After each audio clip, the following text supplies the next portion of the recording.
Hello everyone, and welcome to Talking in Station's midweek update. It is the first week of 2019. Hello everyone, and welcome to Talking in Station's midweek update. It is the first week of 2019. Good idea to not have the stream open in another window with the sound on. Let's try this again. Hello everyone, and welcome to the midweek update. It is the first stream of 2019. I am Artimus Albosa. Joining me today on the show, we have our co-host Silver Suspiria. Hey everyone, good evening. We also have co-host RonUSMC. Happy New Year! And joining us as special guests on today's show, we have Leehams with a DaWildabeast. There we go. Yep, that's got. And then we also have Morathia. Hello, fellow space nerds. So Leehams, you are a member of Black Legion. Morathia, you're a member of Pandemic Horde, but you're also known for your work with Spectre Fleet. Is that correct? That is correct. Fantastic. Well, today's show is going to be interesting. We have a bit of news to talk about before we get into anything, but we're also going to be doing something pretty special, and that is we're going to be running Abyssal sites live on show.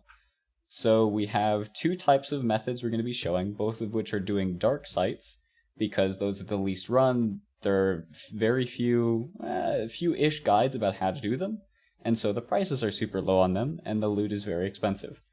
Also, we just want to show two different methods. So the first one is going to be very easy, low skill point, low experience focused, and then the second one is going to be running tier 5 sites.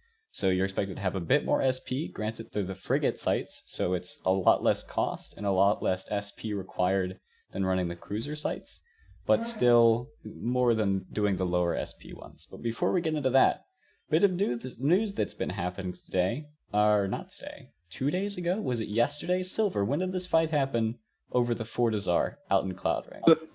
That was last night, yeah. So what was the deal? Pretty much what happened was, FedUp is pretty much backed out of Cloud Ring, and we're also in the process of extracting from Pureblind. So I guess Pen is out, was attacking Violent Fortuna, right? Is that their name? Luck is their ticker. They destroyed one of their jump gates a couple of nights ago. They are allies with the Initiative. So the Initiative retaliated and RF'd Pen is out staging Fort and QTech down in Cloud Ring, and then followed up on the armor timer last night. And Pen is out gave him a bit of a beating, though they lost the timer. It was sort of like 70 Nagas undocked against 50 or so shield Arty Materials, and it was a bit of a cat brawl at the end.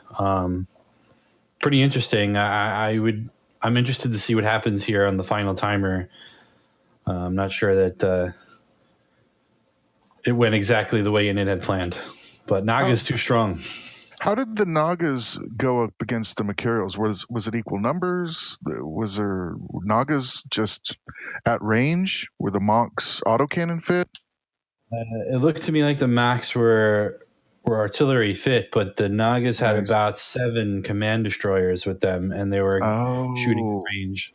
They were shooting at iron range, which is like 200k plus, And just hopping around. They did a really good job, along with the Fortizar damage too. They really rained down on the scimitars of Initiative. They lost a lot of logi there. It's something that we used a couple of times. We used it when Black Legion stopped by our staging a couple of weeks ago. Nagas really work well, especially when you can get 70 plus of them. There's a lot of DPS there.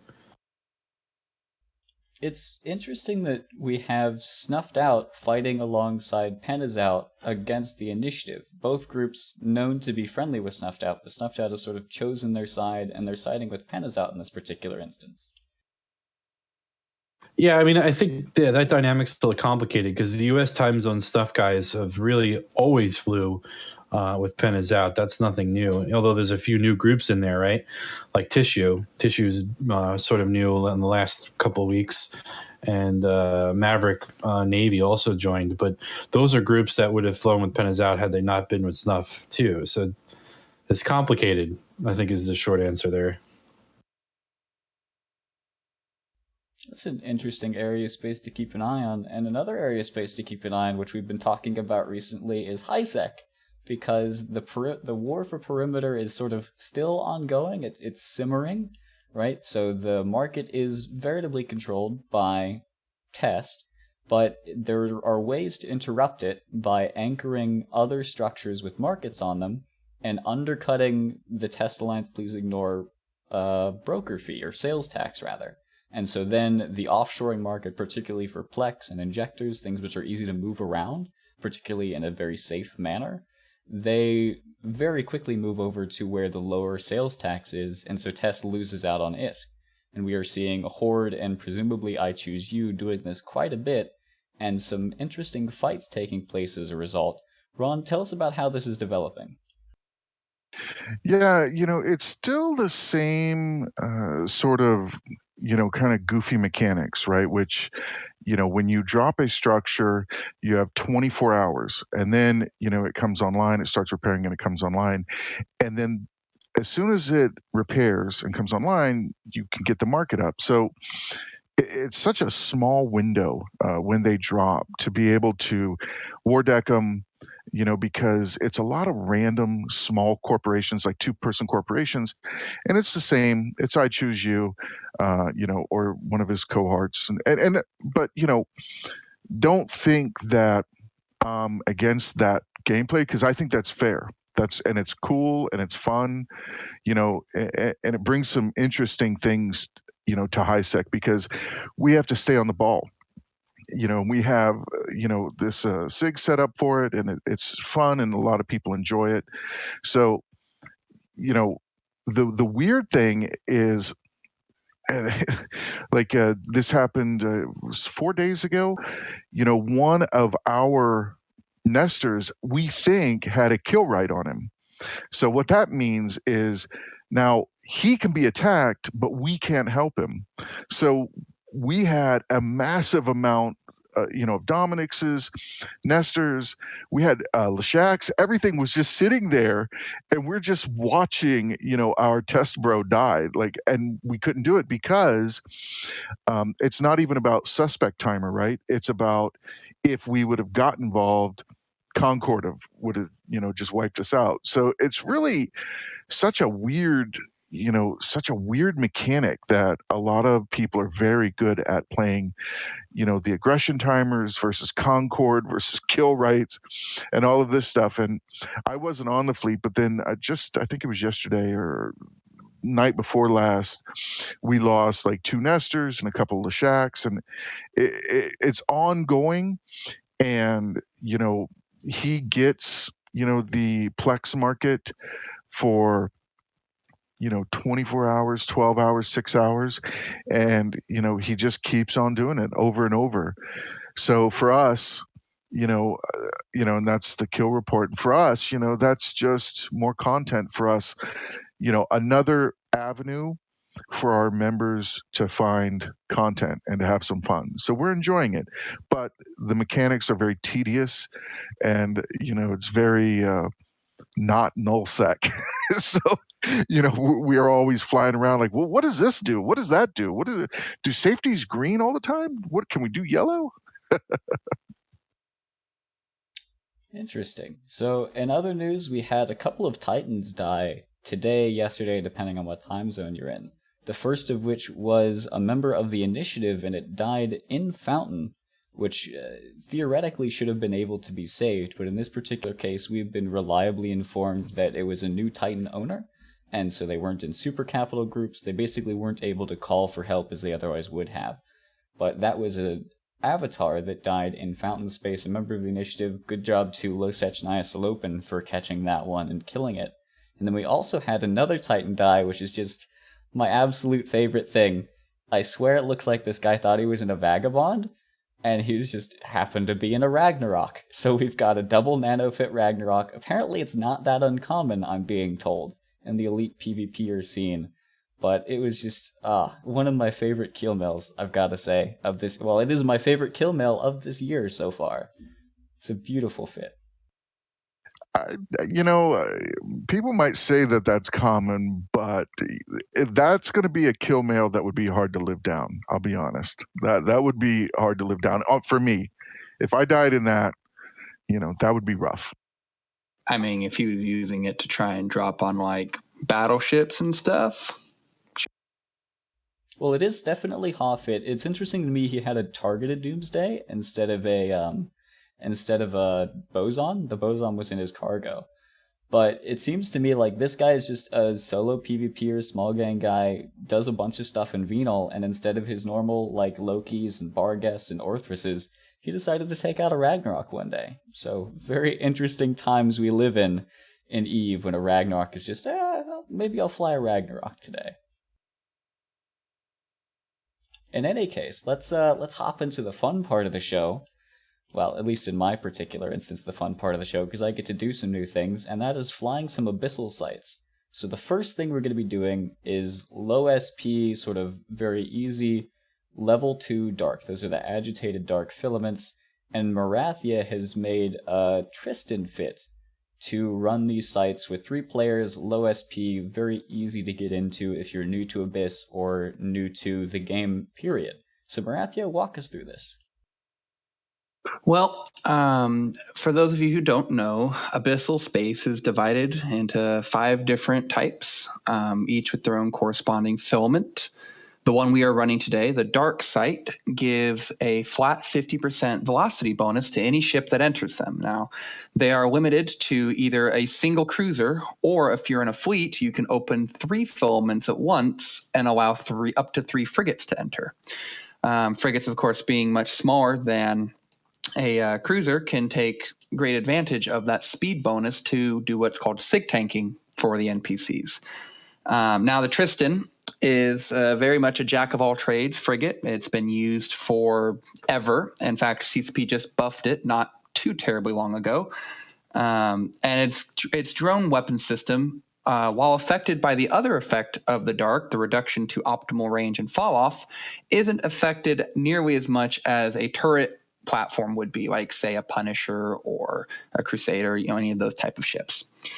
So the Tristan in question, I don't know if Artimus can pull it up for anybody watching. If not, we'll link it after the stream. Costs about 10 mil, fully fit. So brand new players just getting into the game can get into one relatively easily, especially if they happen to join a group. 10 mil's pretty pocket change for anybody living in low sec or null sec. And you can go run with 2 of your buddies or 2 of your own Tristan alts. They are very forgiving. All you have to do is enter a filament and then just anchor up. And by that I mean have your 2 other characters approach the anchor character, the first character. You put out your drones and you assist them, a mechanic that we see sometimes but haven't seen much since the old Ishtar days.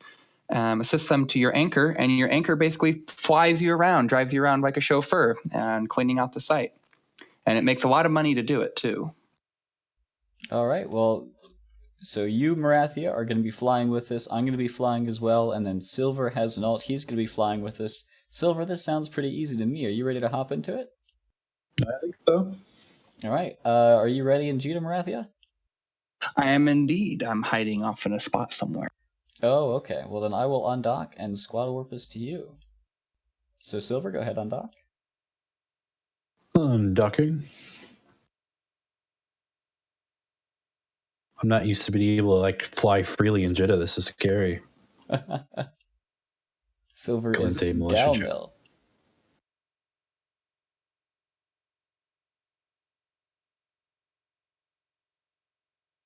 Now, I notice you have autocannons on this. Is it purely for the anchor, or do the... Did you catch that warp, by the way, Silver? I did, yep. Awesome. So, is that purely for the anchor, or no? Generally, the anchor is the only one that needs to have the autocannon, just so that it can have something to make the drones attack a target. However, they are also helpful for certain spawns, like if you face the really tanky Carbitos Tyrannos battleship or the rogue drone Barianos battleship. They have a lot of hit points but don't have a lot of damage, at least not that can apply to you. So the little bit of damage you get from your autocannons can be kind of useful for that. It speeds you up a little bit. And it'll definitely help shore up people who have weaker drone skills. Now, these Tristans are using T2 light drones.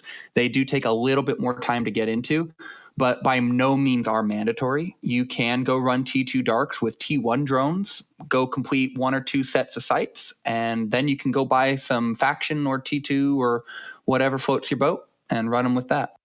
All right, well, let's get into it. One interesting thing to note is although you activate a stack of 3, click activate for fleet, and then the gate spawns, but when you click jump, you don't actually jump. You get another question box saying, are you really sure you want to do this? And so you just have to click that activate button again. So we'll give a countdown, say 3, 2, 1, activate. And then Morathia, just lead us through this. All right. So if you two haven't already, just go ahead and add me to your watch list. You don't necessarily need to, but it'll make it easier to find me and approach on me. When I run these sites, generally speaking, I orbit a structure in the site called the bioadaptive. Can we run these prop mod open all the time? Sorry, I have a push to talk button. So that cache right there is what I normally orbit. I broadcast it if you want to take a look at it. Now, this particular room has the battlecruiser spawns and 3 of the repping frigates. The battlecruisers are nasty. They track very well. So once you guys have your drones assisted to me, just... Yep, my drones are prop assisted. on all the time? Yeah, prop mod all the time. You will always have your prop. Now, I noticed you've got some overclocker drugs in the cargo. Do we want to be using those all the time as well, or is that just an as-needed basis? I generally use them from the get-go.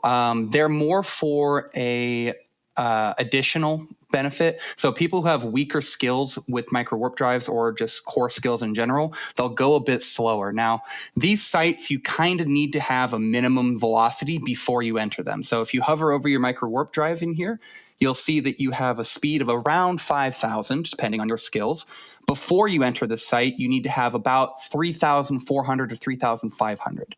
We achieve that with a pair of nanos and a polycarbon rig, or vice versa. You can use an overdrive injector. Doesn't make much difference. But you want that minimum speed because at that point, there are no NPCs of the normal variety like these that can catch you. These sites have scrams, webs, things like that that can be real nasty. But if they can't get within range of you, they can't do that to you. So we just sit here, orbit them, nice and easy. So I already have lost 2 drones. I had to launch some more and reassist you, so you're going to need to cycle your weapons again. How is the drone loss? Do you typically have to micromanage that, or is it not a common thing? It's very common, in fact, for this particular wave. In fact, I would recommend when you see the NPCs go yellow box on you, if they were red box on you before, recall your drones and relaunch them.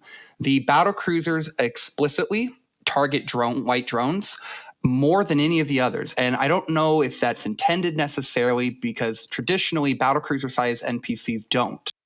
But in this particular situation, the Spark Grips and the other battlecruiser sized ones will one-shot your drones, even with the penalty from the dart. So I'm going to go ahead and get our drones going back on the guy we were already.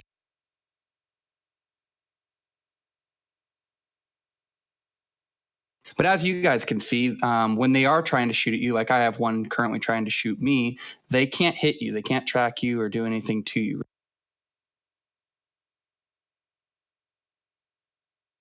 Looks like we're actually going to have to take out the remote repairing field weavers here. They are repping enough on the drones to make them... So what kind of success rate have you had with this fit? Generally, the only thing that's caused me to fail is pilot error, flying out of the arena, things. And on the very rare occasion of where I have 3 waves of battlecruisers like this, because the battlecruisers, like I said, will one-shot your light drones, and you only get so many. I was going to say, yeah, I am literally down to only 2 drones remaining right now. Yeah, we might actually fail this one, and that happens sometimes. The battlecruisers are just that nasty. Their tracking seems to not be affected by size or speed or anything like that. Because as you can see, it's unlike other NPCs, your drone isn't just taking damage and then dying. It's just outright being volleyed. Yeah, the How about Navy you? drones How are many taking. drones do you have left? I got 6 drones left. The Navy ones take a little bit more to kill, looks like.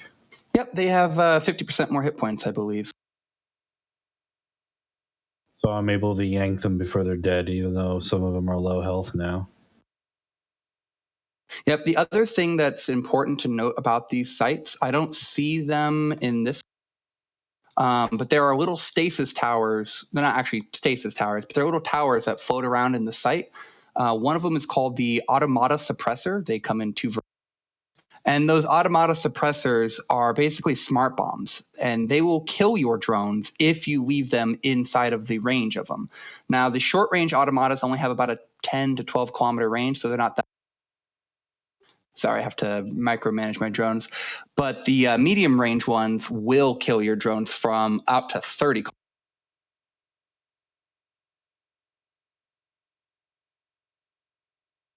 All right, with just the one field weaver left, once he goes down, we should be able to kill off these 2 battle cruisers. Now, because we've lost so many drones, I myself am actually only down to 3. We might not have enough left to complete the site. We'll have to see what we get in the next 2 rooms. How is the loot that you get from these? Like, is the loot from a single site enough to replace Tristan's? The loot from a single site is enough to replace every one of your Tristans 3 times over on average. Oh wow!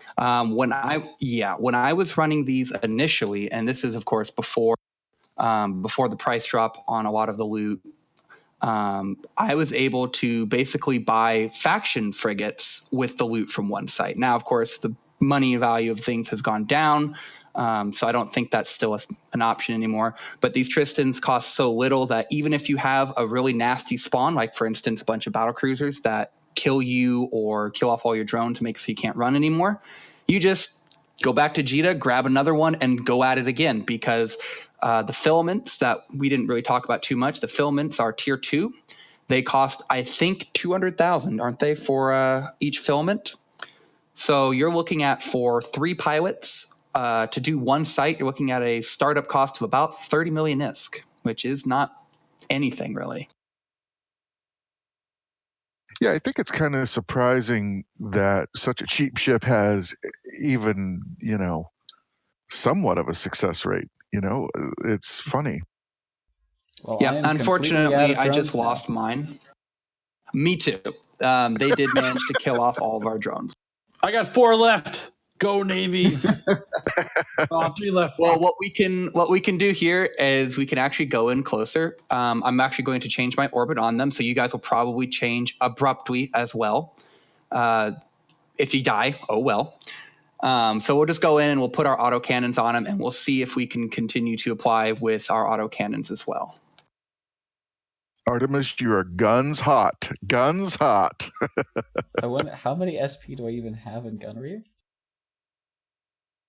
Well, I can tell you this much. The other 2 characters that I run this with have 7 million SP total, and only about 1.5 of it's in gun. I have 380k SP in gunnery. Nice.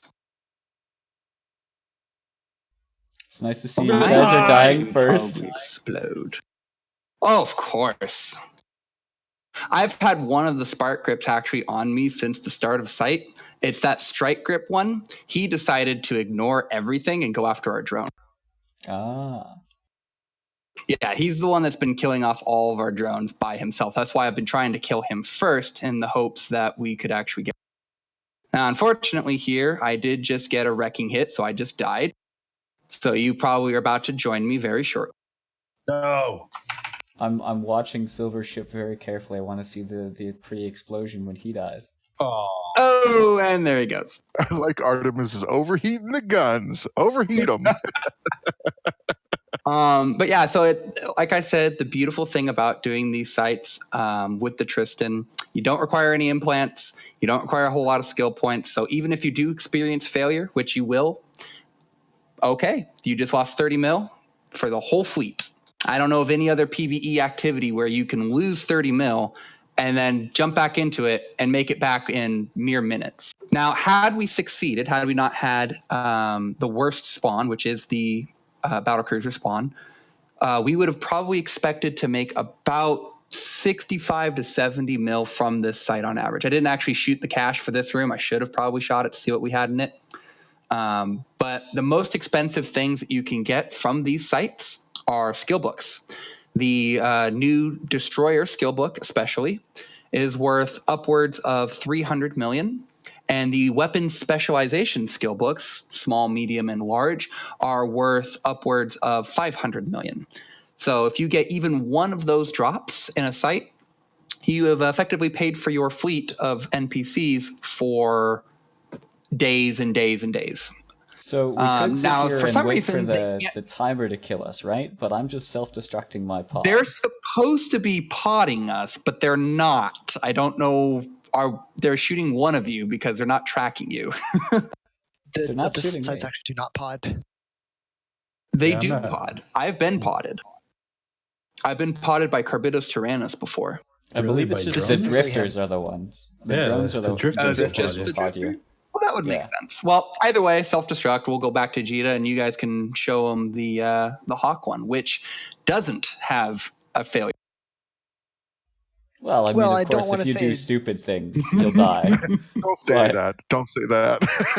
hey, I had to hype you guys up. Come on. It's nice to say it doesn't have a failure rate, but the first time I lost a ship in a site, it was to a wrecking shot from Carbitos Tyrannus that 100-0 to one of my ships. That was great, though. It is fantastic, though, that we have PvE in EVE that will actually kill you for the first time in like 15 years. My snake pod, I forgot. I agree. Oh, did you really? No, I'm just kidding. That'd have been great. You said This this has was fail been, safe, man. This has been a super secret psyop from Pandemic Horde to eliminate our dirty enemy tests, pods, and income. Heard it here first. You failed on two fronts there because a pod didn't die and a test pilot isn't flying. You know what? The thought. It's the thought that counts, and we appreciate that.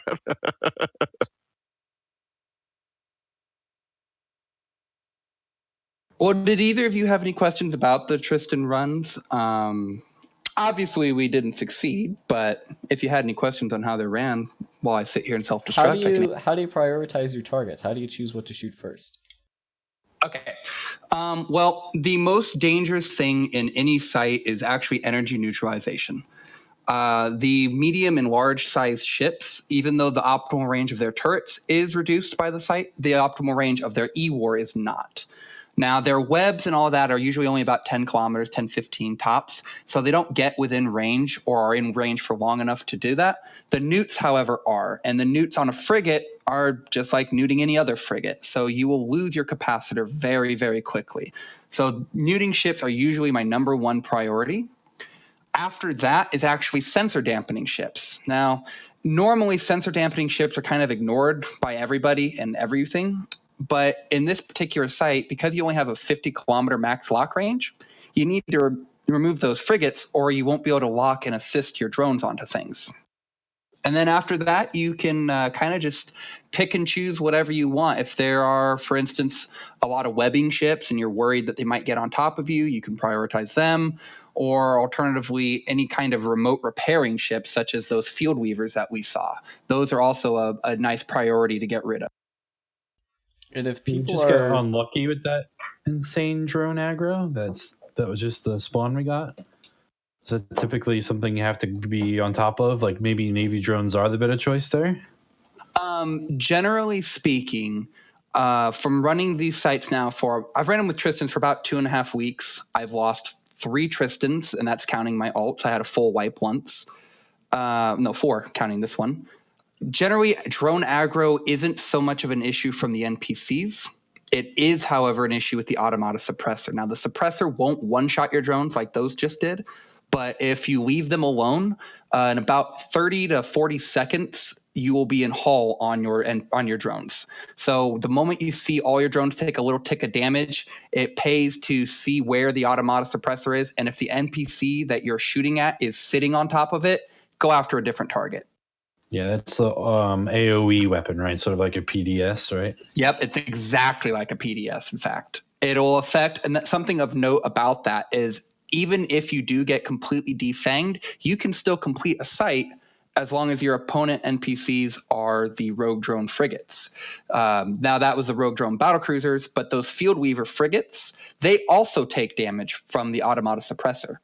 In fact, me and Liam's here were running a site just yesterday where we got to the final room and we did not have enough damage to clear the room in time. But because there was an Automata Suppressor, we just hugged it and the suppressor did our work for us. Yeah, you sort of dragged them into it. Yep. Cool.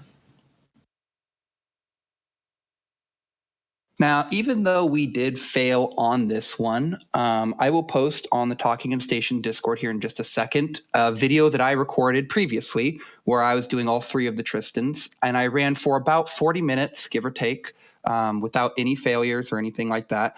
And I made just shy of 500 million ISK doing that. Now, granted, most of that wasn't a single skill book, but it was still great payout for ships that cost next to nothing. And you can also Yeah, run those these skill sites books are so literally expensive. anywhere, right? Is there any limitation to where you can Anywhere, activate? there is no limit. You just have to be far enough away from a structure. So, like, you have to be a couple thousand away from mobile depots, from stargates, etc. Also, worth noting, you cannot activate a filament or a gate to go into a filament if you have a capsuleer combat timer. So if you shot anybody in the last 15 minutes, you can't go into one of these sites. Alternatively, if somebody is shooting you, they can stop you from hiding in a site and going into one. Gotcha. Well, this is interesting, particularly in the case of transitioning over to running the Hawks, which we're going to be doing here shortly. The Hawks are running Tier 5 sites, and it used to be the case that CCP were worried that people would do these with impunity in Highsec. And in fact, the CSM was worried about this, everybody was worried about it. And then, so they introduced it such that if you were running Tier 4 or Tier 5 sites, then you would get a suspect flag when you entered the site and could be engageable in Highsec or in Lowsec without losing security status. However, when they introduced Secrets of the Abyss event, they removed that flag and haven't reinstated it. So we will be running Tier 5 sites in Highsec, and the only way we can be killed is by war targets if somebody has a kill right, or if somebody decides to try and gank us. I've never run a tier 5 ever, and even the tier 3s freak me out. So this is going to be exciting. Yeah. So Well, the Liam's, point of the hawk fit, the point of the hawk fit is to make that as easy as possible. so walk us through, I don't have it up on screen yet, we'll get it showing when we're actually running the site. Walk us through, how does this hawk fit work? Why is it fit the way it is? Is there anything weird about it? What's the deal? All right, so the hawk fit that I got, I was more or less given. There was a relatively accepted hawk fit that was already used for high-level abyssal sites in dark filaments. It also sig tanks like the micro warp drive Tristans and other micro warp drive ships, but instead of relying on speed to do that sig tank, we rely on the actual signature of the ship. So we run an afterburner. In the dark sites, the speed bonus that we get pushes the ship up over 1,500 meters a second with a sig that is extremely small, meaning that once we have the high tier penalties to optimal range, which is 50 to 70%, just nothing can track it. So you can almost go AFK and your ship will be okay. There's a couple of waves that can cause problems and there's ways to deal with them, but for the most part, it's just almost impunable to damage.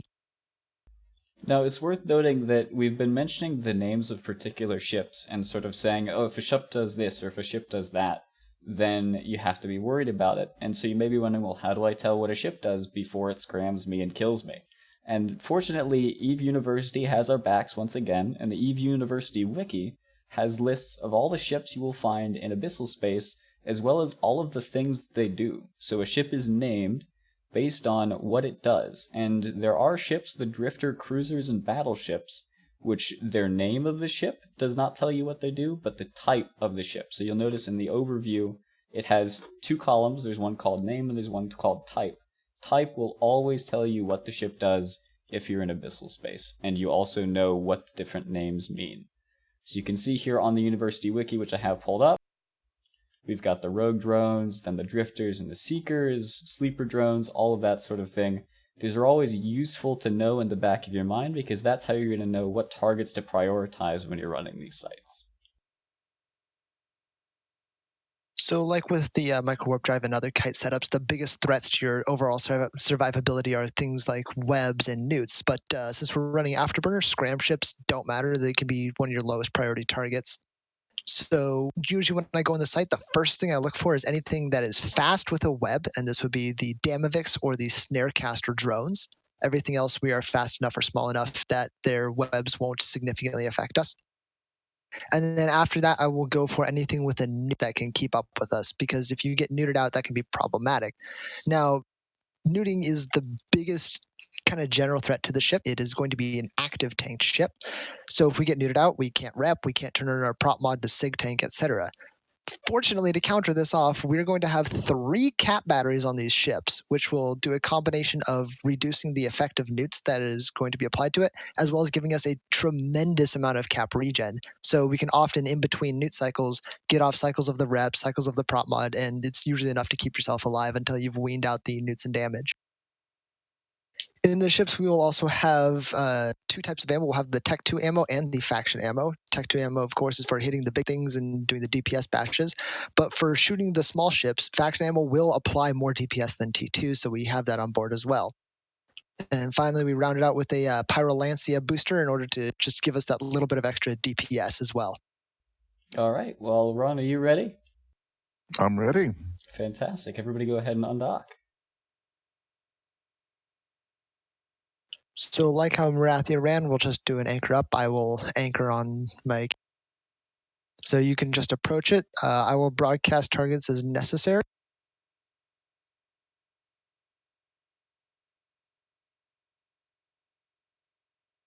And it should be relatively smooth sailing. That's what you said last time.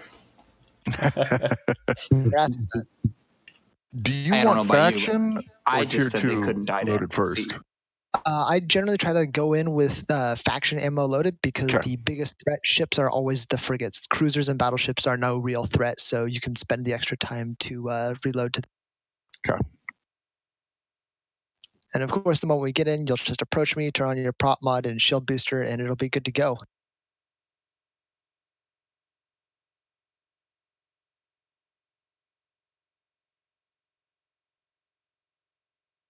In the cargo of each ship, there's also a standard blue pill booster or some blue pill booster. This is your panic button. I generally try to avoid using it because it can roll a capacitor capacity penalty, which greatly reduces your cap regen. And it can also roll an explosion radius penalty, which makes you do less damage to the frigate. So I only generally use that if I'm actually starting to take a lot of damage. Now, this Pyrolancia drug, this increases our damage, so we want to take that immediately, right? Yeah, we'll just take that before we go in, and it'll last plenty long. Okay, So well, we're just- Lee, you want to just go ahead and give us a countdown and we'll go through? Sure thing. 3, 2, 1, go in. And Ron, just as soon as we get in, activate your prop mod shield booster and anchor up, right? Yep.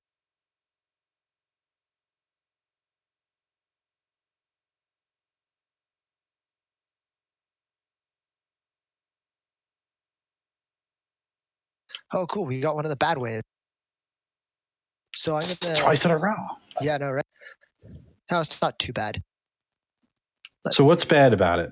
So the worst ships that we can have are Spark Lance and Blast Lance drones. The Hawk has very low EM and explosion resistance, and these drones are one of the few ships that can actually apply. Now, there's no reps that matter, so you guys can basically just free fire anything, and this isn't too bad because there's no web ships in here, and there's not too many of the Blast Lance or Spark Lances.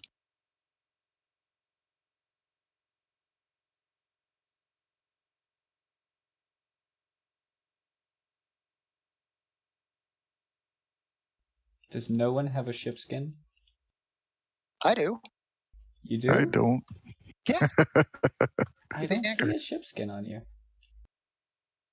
Oh. Well, it Oh, should be never nice mind. and It is white, isn't it? Yeah. Yes, it is.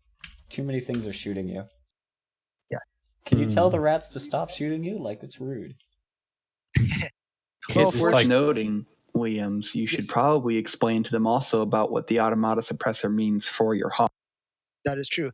So while the automata suppressor will kill drones and all that fancy jazz, it can also cause major problems for the Hawk because it can blow up missiles in flight.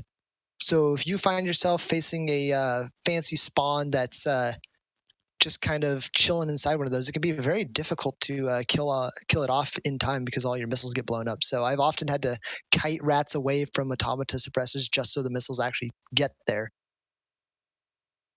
And Now that can be tricky. These multi-body tracking pylons, what do they do? Those give a tracking speed bonus to any ship in range of them. Now, since we're relying on optimal range being the big reduction, tracking speed doesn't really matter. So whether or not we're in the range of one of those doesn't matter for this particular setup. The trade-off for these drone waves being one of the most threatening is that they're also one of the fastest. So we're about 2 minutes in and we're done with. That's what I'm talking about. So you guys can go ahead and approach the gate. I'm going to go ahead and get the cache. I generally don't worry about the extraction nodes unless I'm doing a bash and the nodes are within range of shooting the battleship. So I can basically just wander over there, loot it, and get back. Otherwise, I'd try to just save time as much as possible because I never know what the next wave will have. Yeah, it's interesting. When I'm doing them, I always debate, is it worth going to get those or not? Generally speaking, it's not. 1 second. Generally Almost back not. to gate. Generally speaking, the external caches, the extraction nodes, aren't worth getting because for some reason they do not experience the same 3 times loot multiplier that the bioadaptive cache does. So when you do a bioadaptive and go to the next room, completing that site and then doing another one will almost always be worth more than completing that site and looting your extraction nodes just because of time. All right, go ahead and jump. Make sure you reload.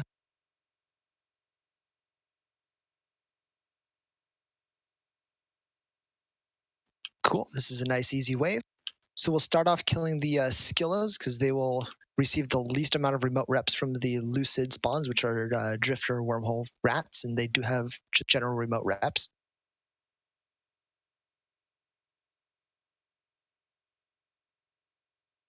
And this is easier because these ships won't apply as well to you, or you apply better to them, or just no threatening them.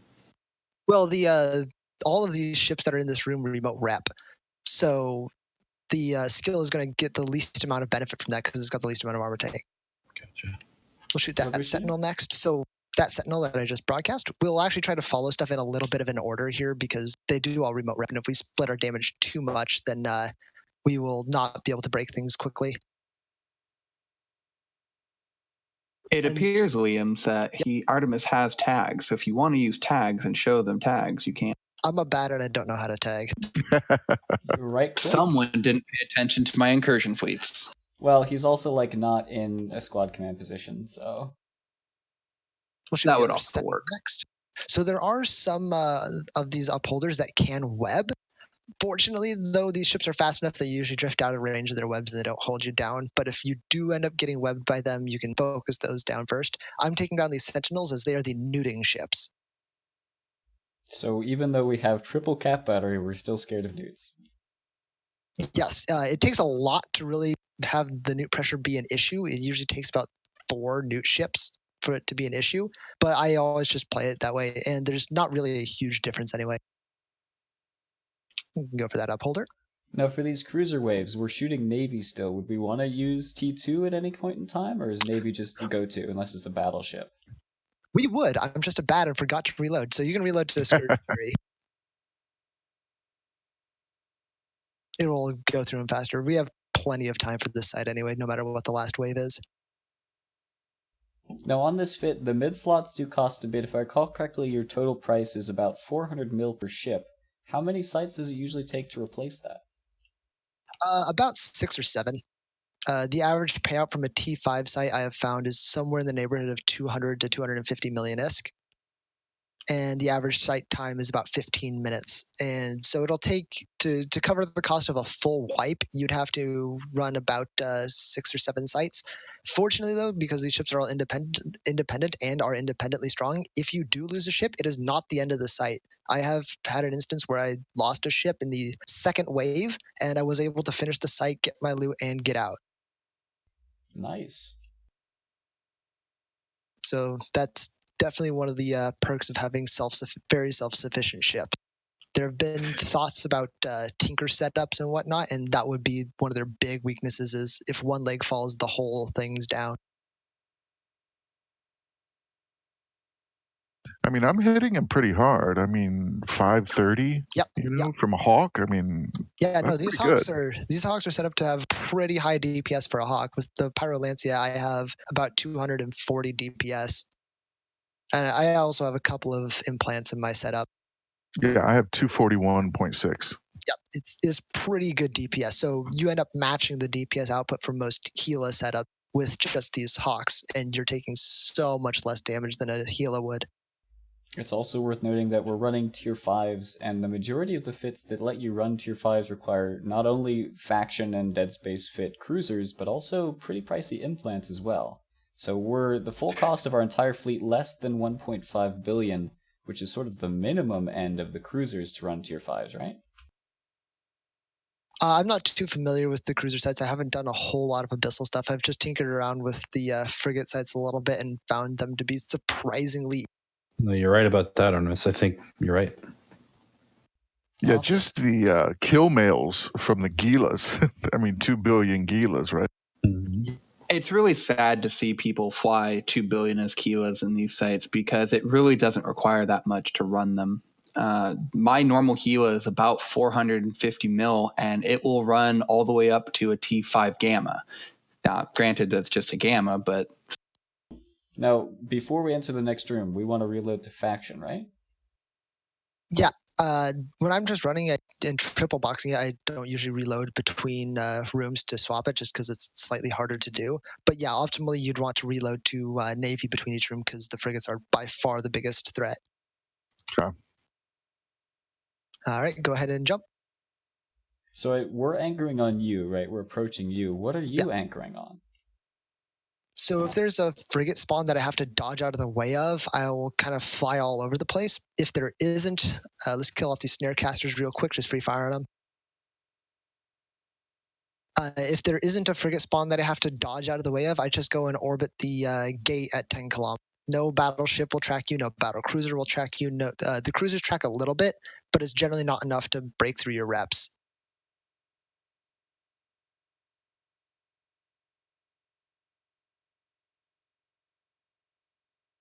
And then free fire. So this has a whole mess of these Emberlance Tessalas, which are the damage drones. This almost exact setup is one of the most threatening setups if those are Blast Lance, which do explosive damage, or Spark Lance, which do EM damage. They can kill a Hawk very, very quickly. Fortunately, you are fast enough that you can actually pull out of their range, and when I have those setups, I heat the afterburner while I'm burning around until I've weaned their numbers down to a point where I can take the damage. But with the Emberlance, the Hawk has very high natural kinetic and thermal resist, so their damage is not significant enough to be a real threat. Now, you had run these previously only in tier 4s. It wasn't until I had heard about this and wanted to try them with you that we tried them in tier 5s. But since you've been doing them in tier 5s, how's your success rate been? I have lost one ship, and that was due to Carbitos Tyrannos true balling me because I did not pull enough transversal on him, and he got a wrecking hit on me that took a ship from 100 to 0. And I was still able to finish the site after that and get the loot that I dropped because of the 3 ship setup. Wow. So I have run these as well, and I have lost 2, I want to say, maybe 3, but I lost them to these frigate waves that we've been talking so much about before we knew sort of how to handle them, that you're supposed to kite them. So don't worry, we have lost the ships for you, so that now you know how to avoid the losses. Yep. And Tell you what, this is going pretty smooth, man. Yeah, we're almost done. There's 2 ships left. So this was a nice and fast one. This is, even with the talk in room 1, then this would be about a 10-minute room, a 10-minute site. and we're going to have a pretty nice payout from this one. So go ahead and approach the gate. You can jump out whenever you want. Sites. And Williams, just to show the viewers at home, when you guys get out of there, you should jet can that so Artimus can pick it up and show everyone on stream about what you get from one of these sites. And then we'll also put into context, like, is this a normal drop, better than normal drop? Sort of what are we looking at here? Okay. And here's one other thing to note. There is so much stuff from just those 3 rooms that I cannot finish grabbing the rest of it. There's another like 3 million ISK in that Ron, biocombative. did you jump out yet, or can you grab the rest of the loot? No. Yeah, I can grab. Yeah, go ahead and grab it. It's just a little bit more, but Sure. these sites pay out a lot. And so cargo space ends up actually becoming a problem. I usually can only run 3 sites in a row before the cargo on all 3 of my ships is filled up and I have to go drop it off. But that also equates to roughly the amount of time you have based on your Pyrolance drug, right? So you just sort of pop 1 drug, go run 3 sites, and then your drug is out and your cargo is full, so you go dock back up again. Yep, it's kind of nice that it works out that way. Same goes if you're only willing to kind of risk it for the T4s, which are not nearly as risky. In the T4, you can run 4 sites, fill your cargo up in around 1 Pyrolancia cycle. Now, it is worth noting that if you do the whole, like, don't dock up and drop your loot after every site, you can run into billion-isk cost mails, like I have showing on stream right now. So, they don't actually count towards your statistics. Thank you, Squiz, for that. But that's why you run a DST alt.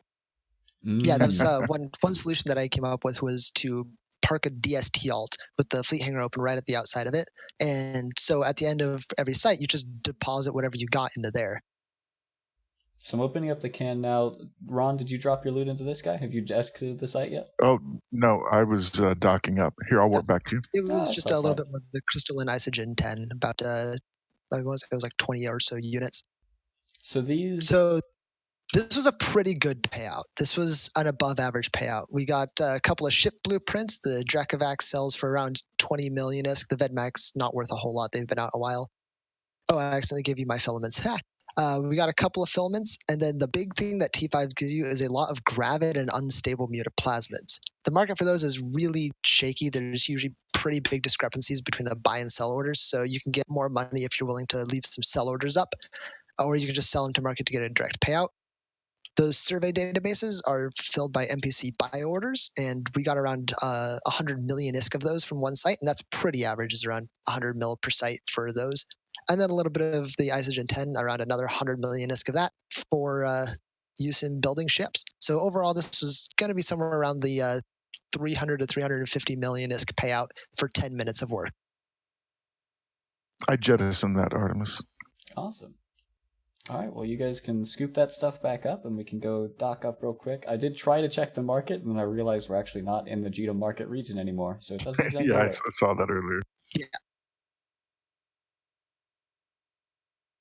The long-term averages that I have found is somewhere around 200 to 250 million ISK per site. And you can at around 15-minute sites is a pretty average time. So 3 to 4 sites per hour gives you somewhere in the neighborhood of 700-ish million ISK per hour in Highsec.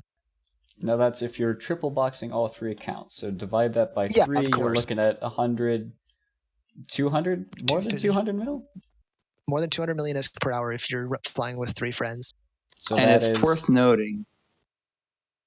I'd say it's worth noting that the Hawk is also not the only setup capable of running these sites, as these are pretty much exclusive to Darks.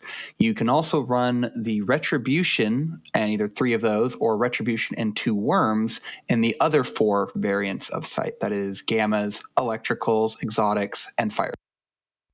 Oh, cool. Yeah, indeed. We focused on Dark in this particular episode because Dark are the ones which are almost least often run. I think Firestorm are just, they're cheaper because people Firestorm are not ran ever. Yeah. Yeah. Cruisers don't run them, and frigates don't generally run them because the Firestorm reduces your thermal resistance, and that is very dangerous.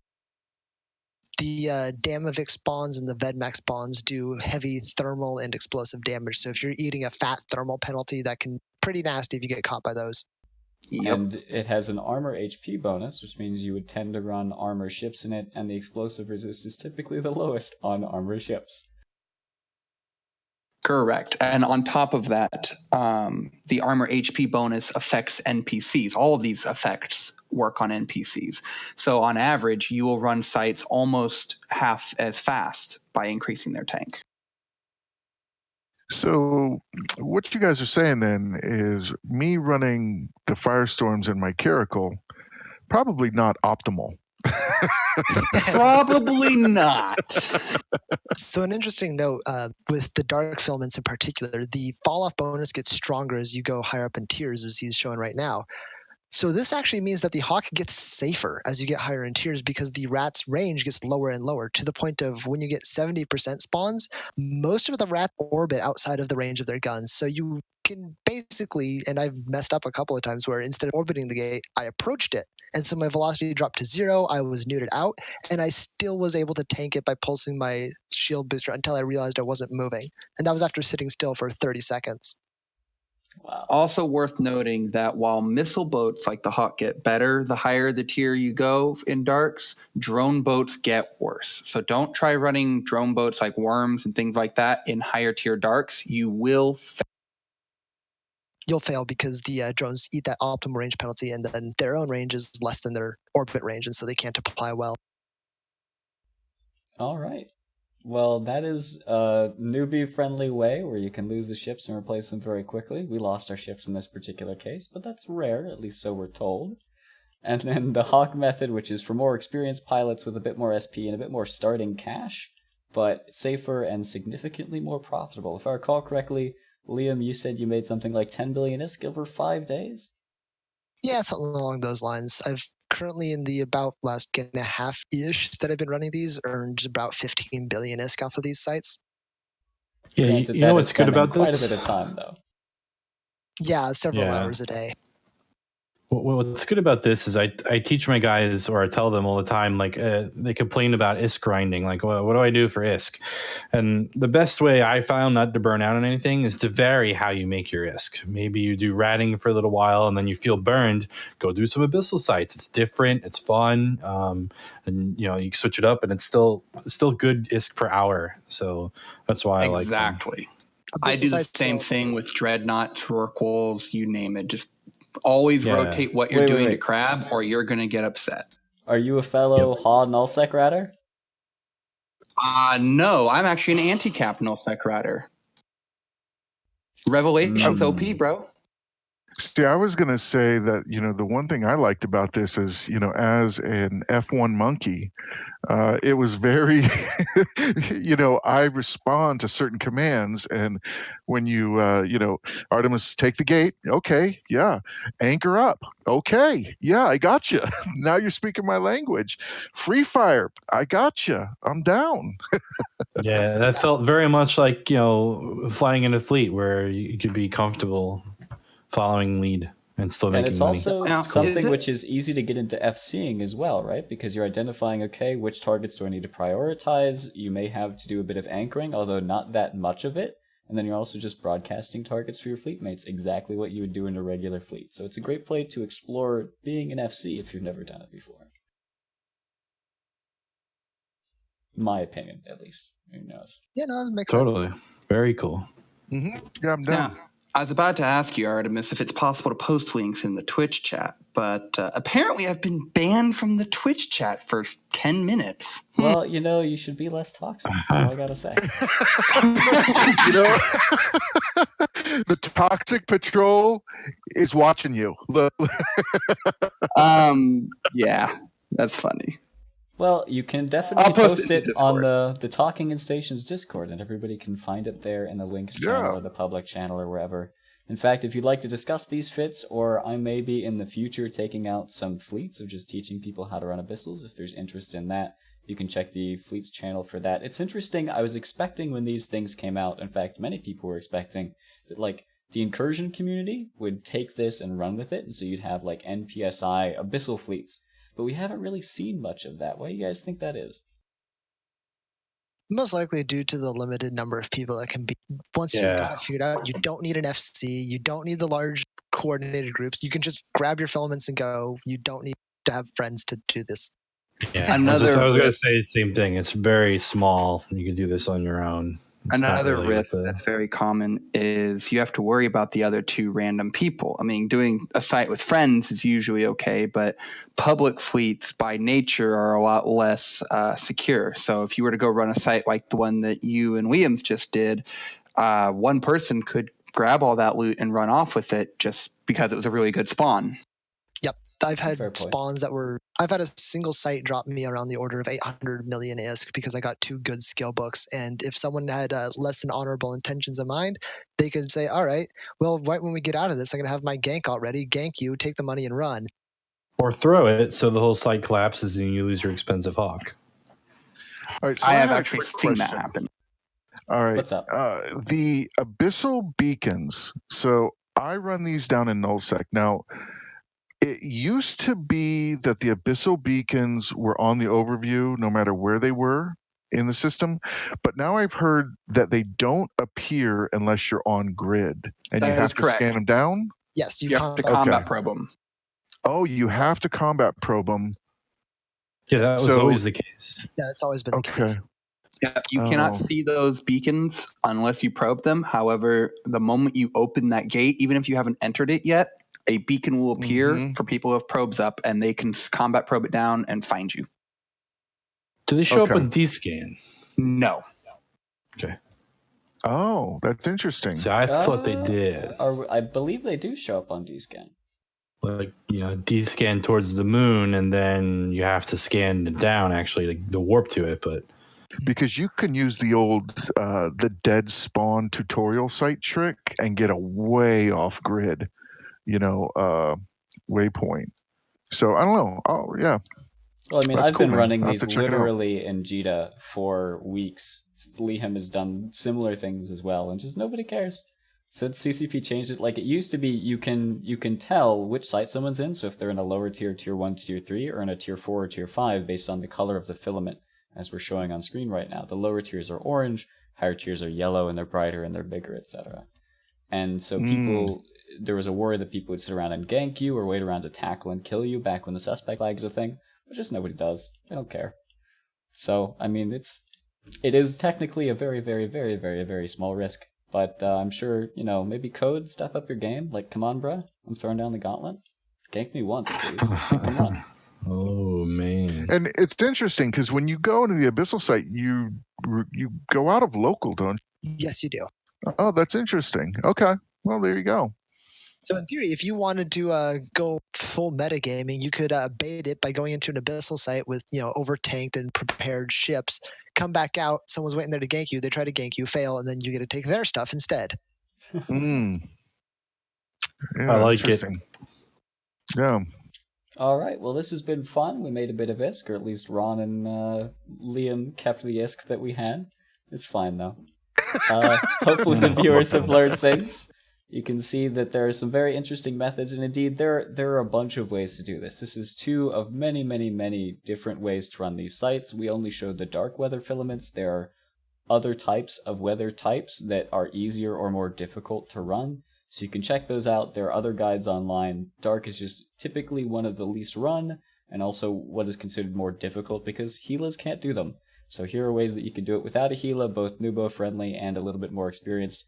I've been multi-boxing them, Lee has been multi-boxing them, Morathia has been multi-boxing them, but you can also just grab a couple of friends and still make 250 million ISK an hour. So that's our recommendation to you. Take it up if you want, or not. It's up to you. I'll happily keep making the ISK because the markets don't get flooded. Any final thoughts? Any shoutouts from you guys? Let's go down the list. Morathia, any shoutouts from you? Not really, no. The Not person I would have given a Spectre shout out to Pandemic is my Horde? testing partner. No, because Williams is already here and he runs these. All right. Well, Liam, do you have a shout out? Not particularly. I guess I can say, hey, Slice, how's it going? If any of you guys are still around. All right. There we go. Being a little bit less stingy. How about you, Silver? I'll give a shout out to Slice. They gave me a very honorable 1v1 last night.